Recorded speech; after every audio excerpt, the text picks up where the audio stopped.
Ana Catalina Emery. Visiones y revelaciones completas. Tercera parte. Visiones del Antiguo Testamento. Capítulo 27. Melquisedec. He visto muchas veces a Melquisedec, pero nunca como un hombre, sino como un ser de otra naturaleza, como mensajero y enviado de Dios. Jamás he visto un determinado lugar de su habitación, ningún país que fuera su patria, ninguna relación de Melquisedec con parientes, ascendientes o descendientes. Nota: Orígenes y Daidimo sostienen que Melquisedec era ángel. San Agustín escribe: la aparición de Melquisedec es tan sorprendente que muchos dudan de si se trata de un hombre o de un ángel. En otro pasaje dice: Melquisedec no era un hombre, aparecía en forma de hombre como figura del sacerdocio de Jesucristo. Fin de la nota. Jamás lo he visto que comiera, bebiera o estuviera descansando o durmiendo. Ni siquiera me entraba la duda de que pudiera ser un hombre, como los demás. Tenía vestiduras tales que nadie las usaba sobre la tierra, ni sacerdotes ni otras personas. En cambio, he visto que tenía parecido con los ángeles que yo veía en la celestial Jerusalén, y con el estilo que más tarde, por orden de Dios, Moisés hizo confeccionar los vestidos sacerdotales. He visto a Melquisedec en diversos lugares, apareciendo para aconsejar, interceder, ordenar muchas cosas que miraban al bien de los pueblos y las tribus, como también en ocasión de triunfo en algunas batallas. Donde él se presentaba, su autoridad era incontrastable. Todos la acataban, aun por el prestigio personal que rodeaba su aparición. Nunca he visto que alguien le resistiese, a pesar de que no usaba medio violento, y todos los hombres, aun los idólatras y paganos, recibían sus decisiones y cumplían sus órdenes. He visto que no tenía ningún semejante, ningún compañero. Siempre aparecía solo, y a veces tenía dos mensajeros que corrían delante, anunciando su llegada. Vestían de blanco, ropas cortas, anunciaban su llegada a algunos lugares. Luego él los licenciaba. Todo lo que necesitaba lo tenía siempre consigo. Si recibía algo de los hombres, éstos no sufrían necesidad, lo daban de buena voluntad, libremente y con gozo. Se consideraban dichosos los que gozaban de su presencia y le tenían un temor reverencial. Los perversos, al hablar de él, solían burlarse en su ausencia, pero delante de él se humillaban y le temían. Ocurría, a mi modo de ver, a Melquisedec, entre estos paganos, idólatras y sensuales, lo que ocurre hoy con un hombre de reconocida santidad de vida, que aparece entre la multitud y derrama a su paso salud, bendiciones y palabras de consuelo. De este modo lo he visto también entre los cortesanos de la reina Semíramis, en Babilonia. Tenía la reina un esplendor extraordinario. Hacía construir con turbas de esclavos los más soberbios edificios y trataba a estos pueblos con mayor crueldad que los faraones a los hijos de Jacob en Egipto. Se ejercía allí la más abominable idolatría. Se ofrecían sacrificios humanos, enterrando a seres humanos hasta el cuello. Todo el lujo, el esplendor, la riqueza y el arte estaban allí en todo su apogeo, de modo que parecía exceder toda medida y moderación. Semíramis acometía grandes empresas guerreras con numerosos soldados, casi siempre contra los pueblos de Oriente. La vi poco en el occidente. En el norte no había entonces más que pueblos atrasados, sumidos en la oscuridad y la bajeza. Existía entonces en los confines de Semíramis un pueblo muy numeroso, de raza semita, que después de la Torre de Babel se había establecido allí multiplicándose mucho. Vivían como pastores bajo tiendas. Tenían mucho ganado y celebraban culto durante la noche en una tienda abierta bajo la bóveda del cielo estrellado. Tenían la bendición de Dios. Todo prosperaba entre ellos y sus animales eran siempre los mejores y más preciados. A esta raza bendecida pensó la satánica Semíramis destruirla, y ya había comenzado su obra en parte. Sabía la perversa mujer, por la bendición que había en esa raza, que Dios tenía algún designio especial con ese pueblo, y por esto, como ella era hechura del demonio, quiso destruirlo. Cuando la persecución se hizo intolerable, vi aparecer a Melquisedec. Se presentó ante Semíramis y le exigió que dejase partir de allí a ese pueblo. Echó en cara su crueldad. Ella no pudo oponer resistencia a la exigencia de Melquisedec, que sacó a ese pueblo elegido y, en diversos grupos, lo trasladó a la tierra prometida. Durante su permanencia en Babilonia, he visto que Melquisedec habitaba en una tienda y desde allí repartía pan a los necesitados del pueblo para que pudieran viajar. Llegados a la tierra de Canaán, les señaló lugares para edificar y adquirieron tierras en propiedad. El mismo Melquisedec los distribuyó en lugares donde no se mezclasen con razas impuras e idólatras. El nombre de esta raza suena como samanes o semanes. A algunos de ellos les señaló lugares hacia los que fue más tarde el Mar Muerto. La ciudad que edificaron pereció en la destrucción de Sodoma y Gomorra. Semíramis había recibido a Melquisedec con una mezcla de reverencia, de secreto temor y de admiración por su sabiduría. Melquisedec apareció ante ella como rey de la estrella matutina, es decir, rey del lejano oriente. Ella se imaginaba quizás poder conquistarlo por esposo y aumentar su poderío. Melquisedec le habló con mucha severidad y le afeó su crueldad y su tiranía, y le predijo la cercana ruina de la pirámide que había hecho edificar cerca de Memphis. Semíramis pareció muy atemorizada y permanecía delante de Melquisedec muy apocada. He visto que le sobrevino un castigo. Se volvió como un animal y estuvo largo tiempo encerrada. Se le daba con desprecio paja y heno, como a un animal en un pesebre. Solo un criado la aguantaba dándole de comer y beber. Cuando recobró el juicio, volvió a sus crueldades antiguas. He visto que terminó miserablemente. Se le arrancaron las entrañas del cuerpo. Vivió 117 años.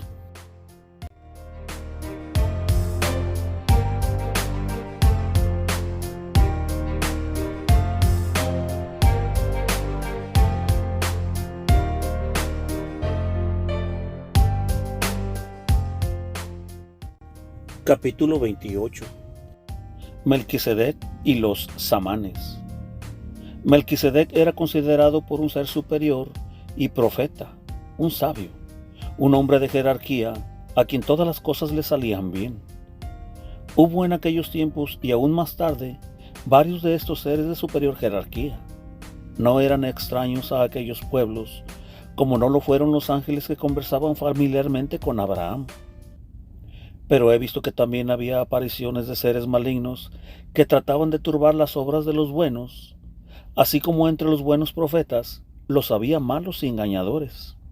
La salida de los samanes de la tierra de Babilonia tuvo parecido con la salida, más tarde, de los israelitas de Egipto. No eran estos samanes tan numerosos como los israelitas. De los samanes llevados a la tierra prometida, he visto a 3 hombres en las cercanías del monte Tabor, en el lugar llamado Montaña del Pan, viviendo en cuevas, mucho tiempo antes de Abraham. Estaban vestidos con pieles, eran de rostro más oscuro que Abraham, y sobre la cabeza llevaban sujeta una hoja muy ancha para protegerse de los rayos del sol. Llevaban una vida santa de solitarios, al modo de Enoc. Tenían un conjunto de creencias simples, aunque secretas, y recibían revelaciones y visiones muy simples. Había en su religión la persuasión de que Dios se ligaría un día con los hombres y como si ellos debían preparar el camino para su realización. Ofrecían sacrificios, de todos sus alimentos separaban la tercera parte y lo exponían al sol y la dejaban allí. Esto es lo que me pareció a mí. Podría ser también que lo pusieran ahí para los pobres, pues he visto a veces a estos acudir y llevarse los alimentos.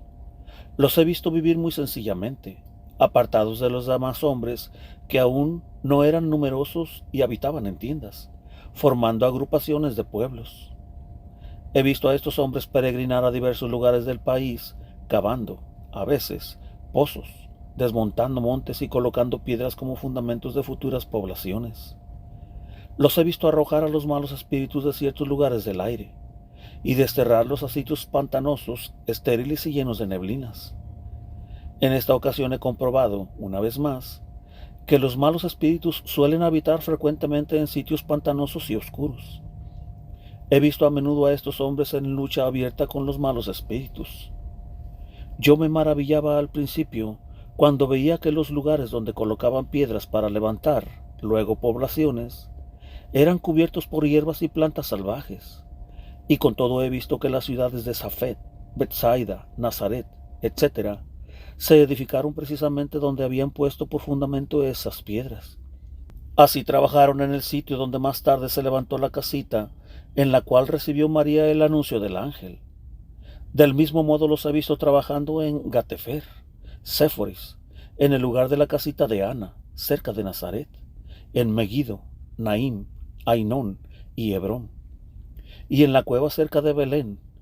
También fundaron Micmetat y otros lugares de cuyos nombres ya no me acuerdo. Sobre el monte Tabor los veía reunirse mensualmente con Melquisedec, quien les traía cada vez un pan cuadrado de un grosor de 6 pies cuadrados, ya dividido en muchas partes pequeñas. Este pan era moreno y estaba cocido en la ceniza. He visto a Melquisedec llegar hacia ellos siempre solo. El pan que traía en las manos parecía flotar en ellas sin peso, pero cuando se acercaba lo ponía sobre el hombro, como si le pesara. Creo que procedía así para aparecer como hombre. Ellos se comportaban con temor reverencial y se postraban con el rostro en tierra en su presencia.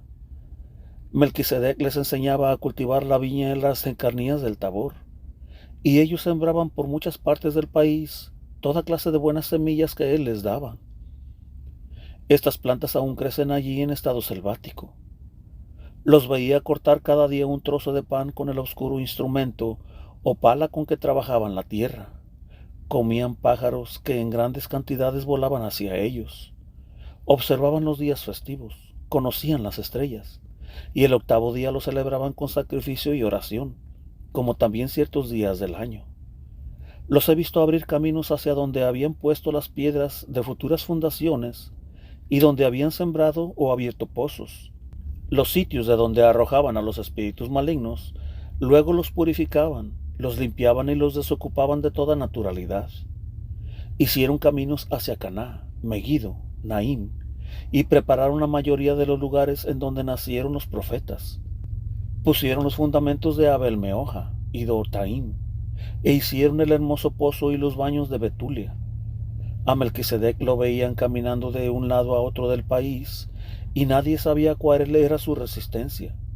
Los hombres me parecían muy viejos, pero aún activos y llenos de vida. En el paraje donde estuvo después el mal muerto y en Judea, ya había ciudades. También había algunas en el norte del país. En cambio, en el centro, no había ninguna población. Aquellos 3 varones se cavaron a ellos mismos su sepultura, el uno cerca de Hebrón, el segundo cerca del Tabor, y el tercero no lejos de Safet. Estos varones fueron para Abraham lo que fue más tarde Juan para la venida de Jesús. Ellos preparaban y purificaban el país, hacían caminos, sembraban buenas semillas y frutos, y encauzaban canales de agua para el que había de ser padre de las muchedumbres del pueblo de Dios. Juan, en cambio, preparaba los corazones para la penitencia y al renacimiento por medio de Jesucristo. Ellos hacían para Israel lo que Juan hizo para la iglesia. He visto en diversos lugares hombres semejantes a estos, los cuales habían sido puestos en sus sitios por el mismo Melquisedec. Muchas veces he visto a Melquisedec, mucho antes de Semiramis y de Abraham, recorriendo Tierra Santa, entonces salvaje e inculta, ordenando, disponiendo y señalando lugares. Lo veía siempre solo y pensaba para mí, ¿qué querría este hombre aquí ahora, siendo que no hay nadie en esta tierra? Lo he visto cavar un pozo en una montaña donde brotó el río Jordán. Tenía en sus mantos un taladro delgado y largo, que entraba como un rayo en las entrañas de la tierra. Lo he visto abrir en diversos lugares fuentes de agua. En los primeros tiempos del mundo no había, como ahora, ríos que fluyen y corren engrosados por la tierra. Veía yo, en cambio, que muchas aguas descendían desde una alta montaña en el oriente. Melquisedec tomó en posesión muchos lugares de la Tierra Santa, señalándolos desde entonces. Midió el espacio donde más tarde estuvo la fuente de Betesda. Puso una piedra donde debía levantarse el templo antes que existiera Jerusalén. Lo he visto plantar como semillas, y crecieron estas 12 nobles piedras a orillas del río Jordán, donde se detuvieron los sacerdotes con el arca de la alianza en su paso por el río. De este modo he visto siempre a Melquisedec solo, menos cuando intervenía entre los hombres para reconciliar, apartar y guiar familias y jefes de pueblos de un punto a otro del mundo. He visto que Melquisedec edificó un castillo cerca de Salem. Era más bien una serie de tiendas con galería en torno y escaleras, semejante al castillo que vi en el país del rey Mensor, en Arabia. Solo los fundamentos eran de piedras firmes. Me parece haber visto que subsistían, aún en tiempo de Juan Bautista, los 4 ángulos donde estaban metidos los principales pilotes. Quedaban solo un fuerte fundamento de piedras que parecía un parapeto, donde Juan puso la casita de pajas y juncos.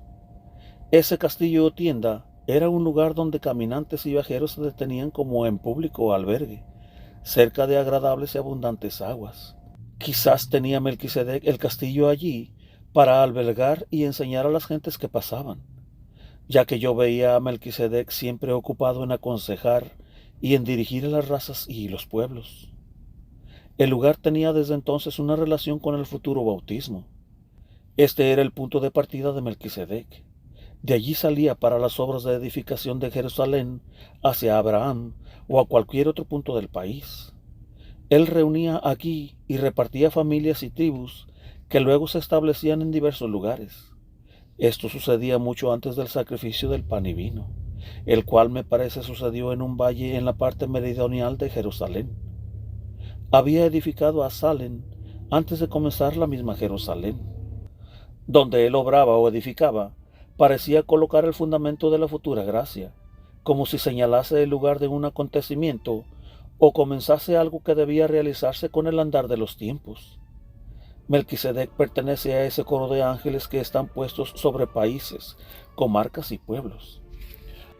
Al mismo coro pertenecieron aquellos ángeles que llevaban mensajes a Abraham y a los patriarcas. Estos ángeles están como enfrentando a los arcángeles Miguel, Gabriel y Rafael.